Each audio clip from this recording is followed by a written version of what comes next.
Instagram launches 3 new stickers. Let's check out how to use these new 3 stickers on Instagram story.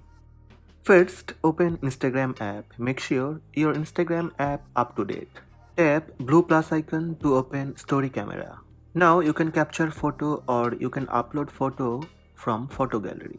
I have uploaded one photo from photo gallery. When photo captured, tap sticker button from top right. Here under featured, you will see 3 new stickers. Tap on the sticker and you can use it on your story. Using 2 fingers, you can resize your sticker. Similarly, you can add another one and place it anywhere on your story.